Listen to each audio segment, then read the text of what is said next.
নমস্কার, doctor Indradeep Maiti, consultant nephrologist, Apollo hospital, Kolkata. আজকে টপিকটা নিয়ে আমরা ডিসকাস করব, সেটা একটা ভেরি ইম্পর্ট্যান্ট টপিক।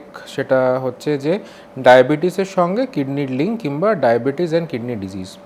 তো আপনারা সবাই জানেন যে ডায়াবেটিস রিলেটেড কিডনি ডিজিজ সবথেকে কমন যেটা বলা হয় যে কিডনিকে এফেক্ট করে। মানে ইনফ্যাক্ট 60% অফ দ্য কেসেস দেখা গেছে যে কিডনি সমস্যা ডায়াবেটিসের জন্য হয়। এটা রেঞ্জ করে জেনারেলি, মোটামুটি 40-60% মতন একটা অ্যাভারেজ মানা হয় যে এটা ডায়াবেটিস কিডনিকে এফেক্ট করে। না, কিডনিকে কীভাবে এফেক্ট করে? যখন খুব আনকন্ট্রোল সুগার থাকে তখন এক্সেসিভ সুগারটা আমাদের বডির মধ্যে হয়, সেইগুলো কিছু হানিকারক পদার্থ তৈরি করে। সেইগুলোকে গ্লাইকেশন এন্ড প্রোডাক্টস বলা হয়। সেইগুলো কিডনিতে জমে গিয়ে কিডনিকে এফেক্ট করে। এবারে কোথায় কোথায় কী হতে পারে?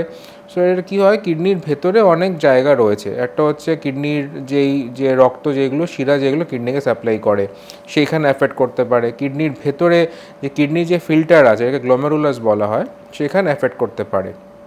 তো কী কী জিনিস হতে পারে ডায়াবেটিসের সঙ্গে যদি কিডনি এফেক্ট হয়?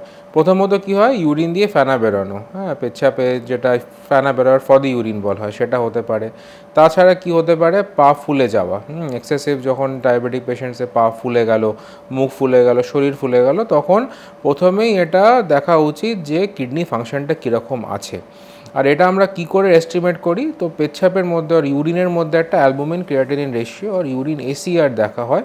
সেটা আমাদের বোঝায় যে ডায়াবেটিস দিয়ে কতটা প্রোটিন বেরোচ্ছে কিংবা কতটা প্রোটিন ইনক্রিজ করছে। ইনফ্যাক্ট দেখা গেছে যে এই পেচ্ছাপে যে প্রোটিন যেটা বেরোয় তার সঙ্গে হার্টের একটা লিঙ্ক রয়েছে, মানে কার্ডিওভ্যাসকুলার কিংবা হাই যেটা বলা হয় যে হার্ট অ্যাটাকের রিস্ক, সোজা ভাষা যদি সেরকমভাবে বলি আমি, তো increase risk of myocardial infarction কিংবা হচ্ছে হাইপার টেনশনের রিস্ক, এটা কোরিলেট করে যতটা আমাদের আনকন্ট্রোল ডায়াবেটিস থাকলে যে পেচ্ছাপে প্রোটিন বেরোয় সেটা দিয়ে।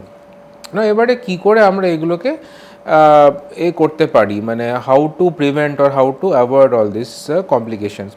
ফার্স্ট থিং যেটা দরকার সেটা হচ্ছে যে সুগার কন্ট্রোল। নাও মোটামুটি সবাইকেই যেটা HbA1c বলে একটা আমাদের মার্কার থাকে, সেই HbA1cটা মূলত 6 থেকে 6.1, মানে 6.1-এর অ্যাভারেজ আমাদের মেনটেন করতে হয়।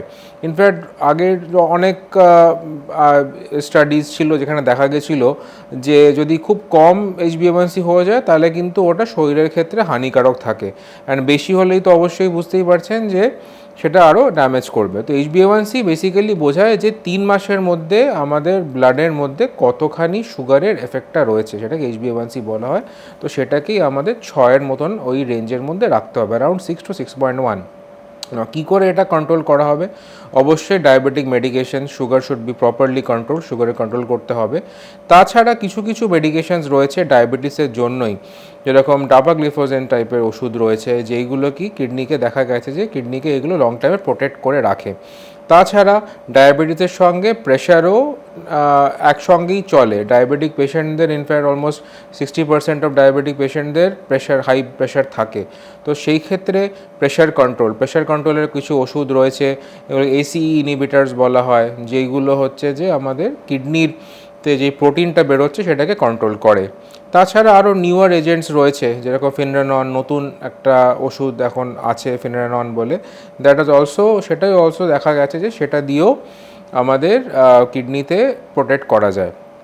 মোটামুটি যদি সুগার কন্ট্রোল অ্যাডিকুয়েট থাকে আর যদি ইউরিনে এই প্রোটিনের মাত্রাটা কন্ট্রোলে রাখা যায়, ইনফ্যাক্ট 30-এর নিচে রাখা যায়, তবে গিয়ে কিন্তু এই কিডনির যেই ড্যামেজটা সেটা আমরা প্রোগ্রেশনটাকে আটকাতে পারি কিংবা অনেক সময় পুরোটাই আমরা হল্ট করে দিতে পারি। তো এটাই খুবই ইম্পর্ট্যান্ট জিনিস।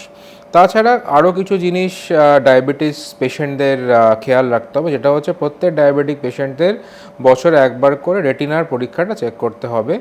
চোখে রেটিনা একটা ইম্পর্ট্যান্ট জিনিস, কারণ হচ্ছে যে রেটিনাতে যদি কোনো চেঞ্জ থাকে, যে রেটিনার ভেতরে যে সরু সরু যেই শিরাগুলো আছে সেইগুলো কিন্তু তার সঙ্গে কিডনির একটা সম্পর্ক আছে। সেটা ড্যামেজ থাকলে নির্ধারিত অলমোস্ট 90% কেসে কিন্তু কিডনি একটা অ্যাফেকশন থাকবে। তো সেটা খুবই ইম্পর্টেন্ট।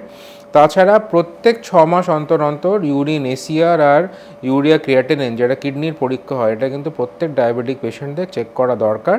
অ্যান্ড যদি বাড়া থাকে তো অবশ্যই আপনাদের নেফ্রোলজিস্টকে কনসাল্ট করা উচিত। তাছাড়া সেরমভাবে general precautions, pain killer, homeopathic Ayurvedic medications, এইগুলো কিন্তু অবশ্যই অ্যাভয়েড করতে হবে। অ্যান্ড সুগারের সঙ্গেও হার্টেরও একটা লিঙ্ক হয়ে থাকে, তো রেগুলারলি একটা ইসিজি, অ্যাটলিস্ট বছরে 2বার করে ইসিজি এটা করা দরকার পড়বে।